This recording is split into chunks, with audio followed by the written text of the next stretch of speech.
Os Escolhidos, capítulo 51. O cuidado de Deus pelos pobres. Para ajudar o povo a se reunir para o serviço religioso com mais facilidade, como também para arrecadar recursos para socorrer os pobres, Deus exigiu um segundo dízimo de todo o lucro. A respeito do primeiro dízimo, o Senhor declarou: Dou aos levitas todos os dízimos em Israel, Números 18, verso 21. O segundo dízimo, por um período de 2 anos, deveria ser levado ao local em que o santuário estava localizado. Depois de apresentarem uma festa de gratidão a Deus e separar uma porção para o sacerdote, os ofertantes deveriam usar o que restava para oferecer uma festa religiosa em que o levita, o estrangeiro, o órfão e a viúva pudessem participar. A cada terceiro ano, o segundo dízimo deveria ser usado em casa, hospedando levitas e os pobres. Esse dízimo proporcionaria recursos para a prática da caridade e da hospitalidade. Outra providência foi tomada em favor dos pobres.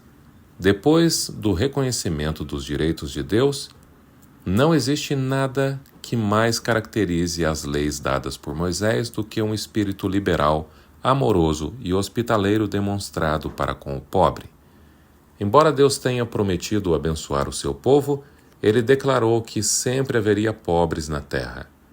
Naquele tempo, assim como hoje, as pessoas poderiam enfrentar problemas, enfermidades e perda de propriedades. Porém, enquanto o povo de Israel seguiu as instruções de Deus, não houve mendigos entre eles, nem qualquer pessoa sofrendo por falta de comida. A lei de Deus dava ao pobre o direito a uma certa parte dos frutos da terra. Uma pessoa que estivesse passando fome tinha a liberdade de entrar no campo, no pomar ou na vinha do vizinho para conseguir alimento. Todos os frutos que ficavam no campo, pomar ou vinha após a colheita pertenciam aos pobres. Quando vocês estiverem fazendo a colheita de sua lavoura, disse Moisés, e deixarem um feixe de trigo para trás, não voltem para apanhá-lo. Quando sacudirem as azeitonas das suas oliveiras, não voltem para colher o que ficar nos ramos. E quando colherem as uvas da sua vinha, não passem de novo por ela. Deixem o que sobrar para o estrangeiro, para o órfão e para a viúva. Lembrem-se de que vocês foram escravos no Egito, por isso lhes ordeno que façam tudo isso. Deuteronômio capítulo 24, verso 19 a 22, e também Levíticos 19, versículos 9 e 10. A misericórdia de Deus pelos pobres. Cada 7º ano, uma provisão especial era feita em favor do pobre. Na época do plantio, que ocorria após a colheita, o povo não deveria semear, não deveria podar a vinha na primavera e não deveria colher nada, quer do campo ou da vinha. A produção desse ano deveria ficar à disposição do estrangeiro, do órfão e da viúva, e mesmo dos animais do campo.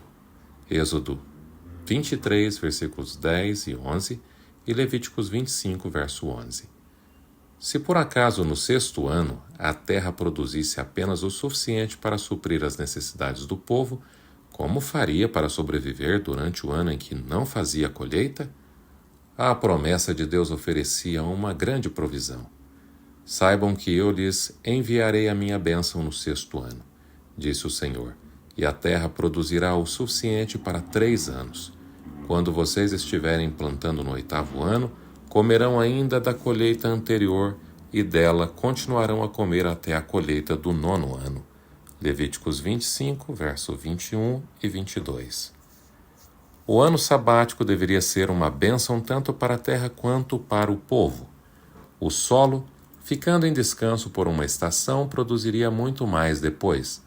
O povo estava livre do trabalho pesado do campo.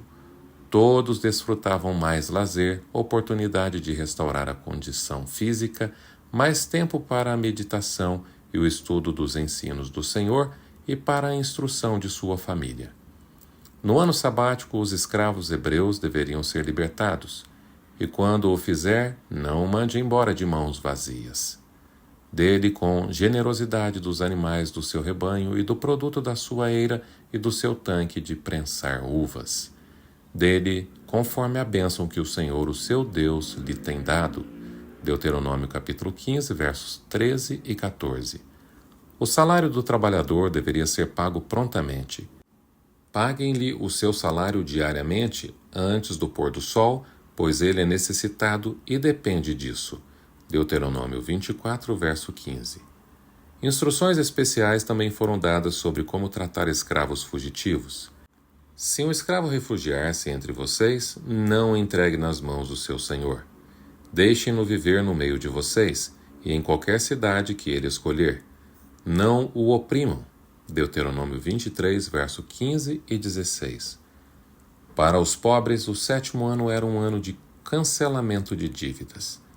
Os hebreus deveriam emprestar dinheiro sem juros aos irmãos necessitados.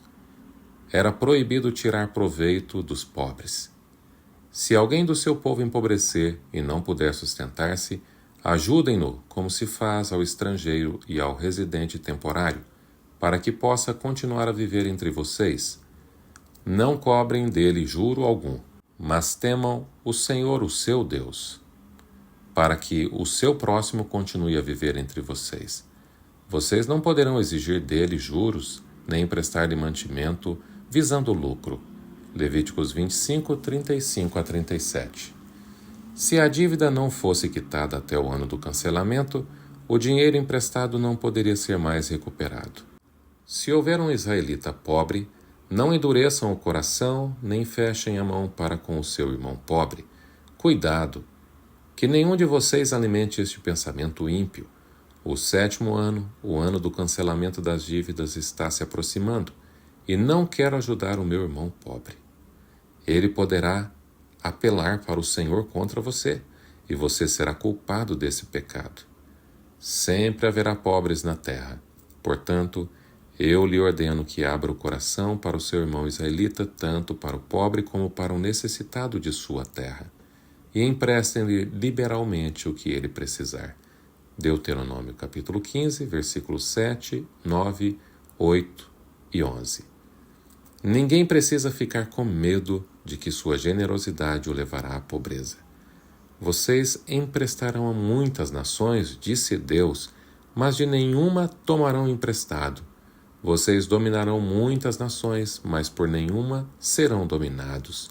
Deuteronômio 15, verso 6. Evitando extremos de riqueza ou pobreza. Depois de 7 vezes 7 anos, vinha o grande ano da libertação, o jubileu. Então façam soar a trombeta por toda a terra de vocês. Consagrem o 50º ano e proclamem libertação por toda a terra e a todos os seus moradores. Este lhes será um ano de jubileu, quando cada um de vocês voltará para a propriedade de sua família e para o seu próprio clã. Levíticos 25, verso 9 e 10. No 10º dia do 7º mês, no dia da expiação, Levíticos 25, verso 9, soava a trombeta do jubileu, convidando todos os filhos de Jacó a darem as boas-vindas ao ano de libertação. Como no ano sabático, a terra não deveria ser semeada ou ceifada, e tudo o que fosse produzido era considerado propriedade de direito dos pobres. Os escravos hebreus que não tivessem recebido a liberdade no ano sabático, nesse ano deveriam ser libertados. O que distinguia em especial o ano jubileu era o retorno de toda a propriedade de terra à família do proprietário original. Ninguém tinha liberdade de negociar sua terra. Tampouco deveria vendê-la, a menos que a pobreza o forçasse a fazer isso. Quando a pessoa ou qualquer um de seus parentes desejasse resgatar a propriedade, o comprador não poderia se recusar a vendê-la de volta. Se não fosse resgatada, a propriedade voltava ao proprietário original ou aos herdeiros no ano do jubileu. O Senhor declarou a Israel: a terra não poderá ser vendida definitivamente, porque ela é minha, e vocês são apenas estrangeiros e imigrantes. Levíticos 25, verso 23. Deus era o dono legítimo, o proprietário original. A mente de todos deveria ser impressionada com o fato de que os pobres têm o mesmo direito dos ricos a um lugar no mundo de Deus. Nosso misericordioso Criador tomou providências como essas para amenizar o sofrimento, para trazer algum raio de esperança, fazer brilhar alguma centelha de luz na vida dos desafortunados e necessitados. Grandes males resultariam do acúmulo contínuo de riqueza por parte de uma classe e de pobreza por outra. O senso de desigualdade despertaria as paixões da classe mais pobre.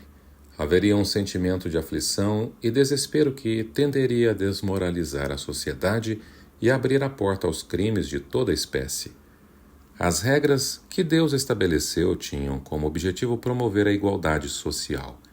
O ano sabático e o jubileu corrigiriam em grande parte as coisas que tinham dado errado na ordem social e política da nação. Essas regras, feitas para abençoar os ricos da mesma forma que os pobres, serviam para limitar a ganância e cultivar um espírito nobre de bondade. Incentivando a boa vontade entre todas as classes, elas promoviam a estabilidade do governo. Todos nós estamos ligados um ao outro na grande teia da humanidade. Aquilo que pudermos fazer para o bem de outros refletirá em bênçãos a nós mesmos. A lei da dependência mútua atinge todas as classes da sociedade. Os pobres não dependem mais dos ricos do que os ricos dos pobres. Enquanto uma classe pede para participar das bênçãos que Deus concedeu aos vizinhos mais ricos, a outra classe precisa do serviço fiel, da força do cérebro, ossos e músculos que são os recursos dos pobres. O plano de Deus para resolver problemas sociais. Muitas pessoas defendem com grande entusiasmo que todos nós deveríamos repartir de igual maneira as bênçãos materiais recebidas.